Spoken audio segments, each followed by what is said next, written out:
সুপ্রিয় শ্রোতা বন্ধু লিসেনার্স, আশা করি আপনারা সবাই ভালো আছেন, সুস্থ আছেন। আমন্ত্রণ জানাচ্ছি সাবিরাস ইলুশন ওয়ার্ল্ডের আজকের অমীমাংসিত রহস্যের গল্পে। এটি অস্ট্রেলিয়ার সিডনির হারবার ব্রিজের একটি ঘটনা, যেটি সিডনি হারবার নামে পরিচিত।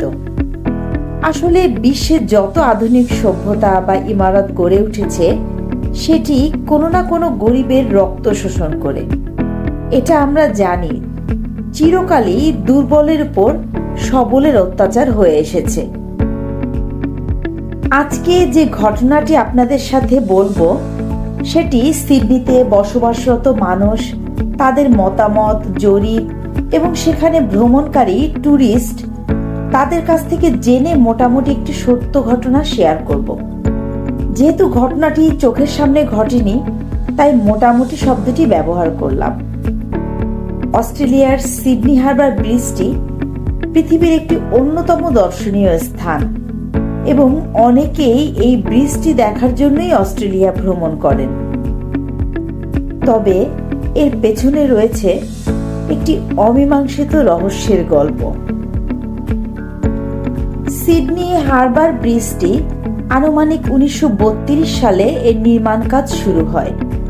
এই নির্মাণ কাজে প্রচুর নির্মাণ শ্রমিকরা কাজ করে। ওই সময়ে অস্ট্রেলিয়ায় শ্রেণী বৈষম্য অনেক বেশি ছিল।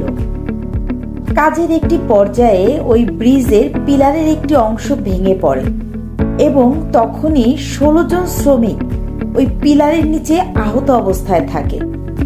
কিন্তু তারা এতটাই নিম্ন শ্রেণীর ছিল এবং অস্ট্রেলিয়াতে শ্রেণী বৈষম্য এতটাই প্রকট ছিল যে ইঞ্জিনিয়ার সরকারি নথিতে ওই 16 জনের নাম কোথাও উল্লেখ করলেন না। ওই সময়ে তাৎক্ষণিকভাবে কেউ মারা গিয়েছিলেন এবং কেউ কেউ জীবিতও ছিলেন, কিন্তু ইঞ্জিনিয়ার মারা যাওয়া বা জীবিত কোনোটাই উল্লেখ না করে ওই মানুষগুলোর বডির উপরেই পিলারের নির্মাণ কাজ শুরু করেন।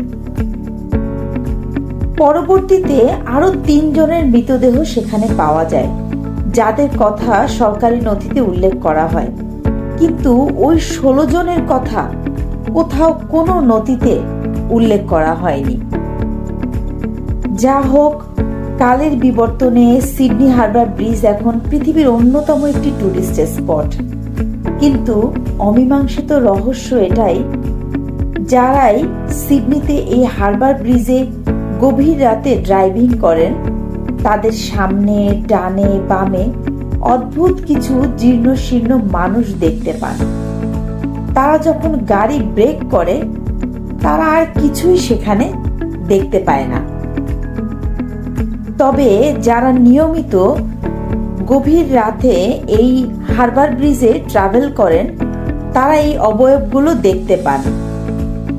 এই বিষয় নিয়ে একটি ইনভেস্টিগেশনও হয়েছিল। এই অবয়বগুলো কিন্তু দেখা যায়। ধরে নেওয়া হয় এটি ওই ঘটনারই একটি ফলাফল।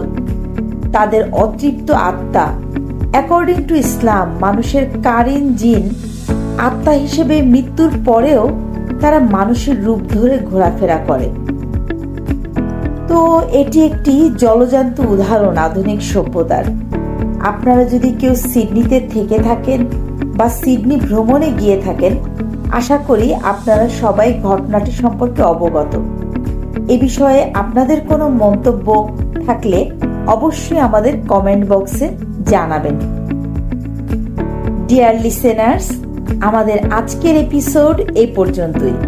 কথা হবে নেক্সট এপিসোডে অন্য কোনো রহস্যের গল্প নিয়ে। তো সেই পর্যন্ত সবাই ভালো থাকবেন, সুস্থ থাকবেন। Stay tune with us, more subscribe the channel. এবং পৃথিবীর এমন বহু অমীমাংসিত রহস্যের গল্প নিয়ে নিয়মিত আপনাদের সাথে থাকব আমি সাবিরা সুলতানা। ধন্যবাদ সবাইকে।